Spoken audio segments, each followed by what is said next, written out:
Hey guys, what's up? Jay here, smarthelping.com. What I've got is a nice free helper tool. So this is why I always say if you're working with small to medium database type work and spreadsheets, Google Sheets is probably the best. So check out this really cool formula. It's the filter formula. I've been using it for many years. It's so useful. So let's say so here's the scenario.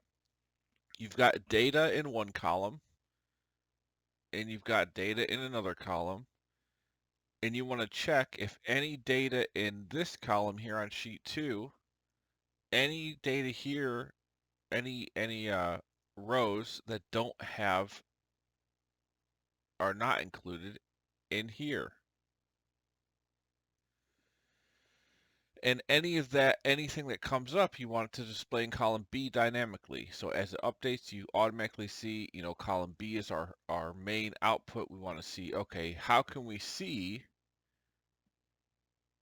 what's not what's in this list but not in this list dynamically. Now in Excel in the old days, I'd probably just do, I'd say, okay, count ifs, count if this cell um, is in this range, and just keep doing that all the way down. And you have to drag the formula down. It's a little bit cumbersome, especially if you have a lot of data. But now in Google Sheets, look at this cool formula here. Let me bring it up. So it's a filter formula, and we're using isError as well as the match formula, which is a very interesting way to use match. Usually I use index match in financial modeling to look up things in ranges to pull, but this is actually going to do it in a very interesting and clever way. So to make this work, and let me show you an example. So let's say, okay, here's our list. In this column, we only have tests. In this column, we have test, big, small, forward, up, and down. Well, I want to know, what is not in this column.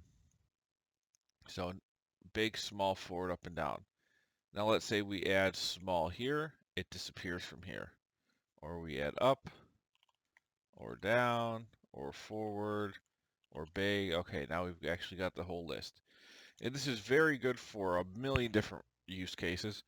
General office work, administrative work, just very useful because there's all kinds of things where you've got one list and then you want to compare that list to another list and say, okay, I want to know what's not included in the first list.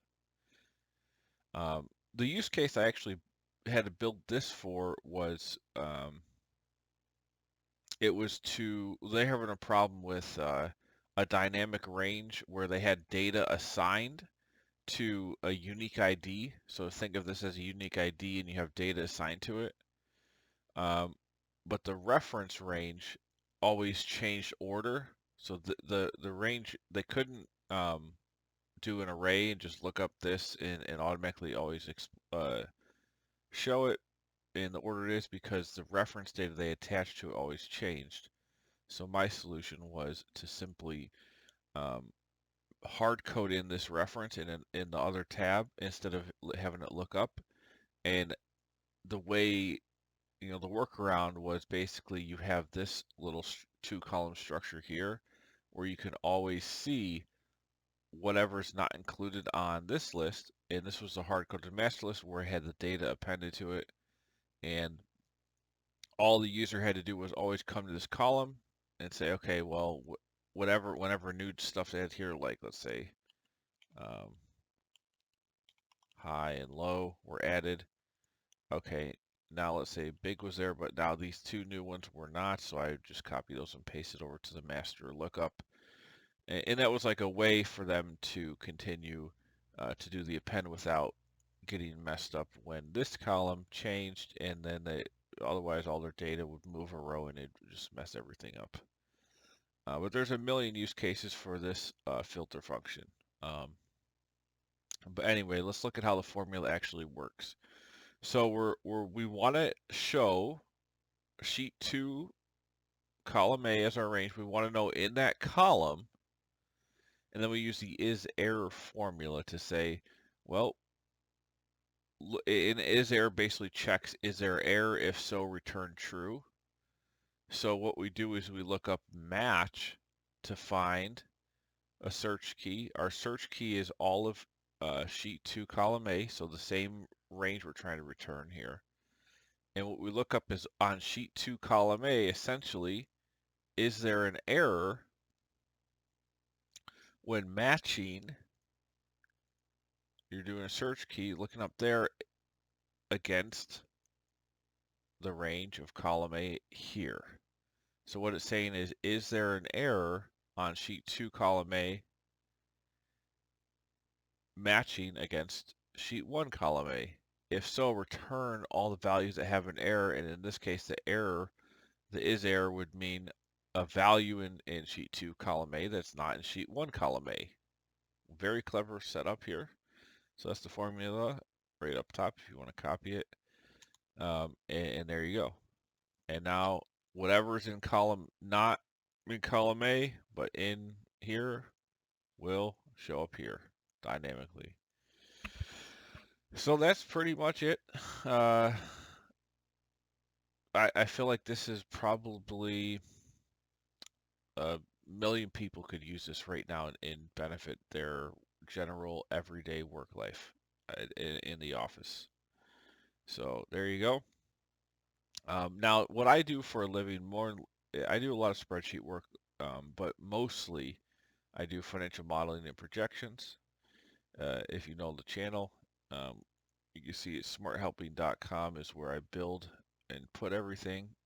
I've got financial models over probably 200 now, templates in different sectors, real estate, SaaS, a lot of industry specifics, industrial, manufacturing, services, automotive, retail trade, hospitality. So lots of different financial models and all kinds of different frameworks. I've used best in practice frameworks to do 5-year, 10-year financial modeling, bottom up, unit economics, everything you could think of. I've worked with hundreds of clients on these, using them to help them do their projections, understand their business better, acquire businesses, sell businesses, value businesses, all sorts of things here. You can hire me. Rate is $275 for new clients, $275 an hour, and I will walk through with you on whatever your business is. We could build a projection. Also, I do, like you saw today, ad hoc financial, or not financial, but just spreadsheet work in general. So like and subscribe. Let me know if you need to build something uh, in a spreadsheet, and I am available. Alrighty, guys, take it easy.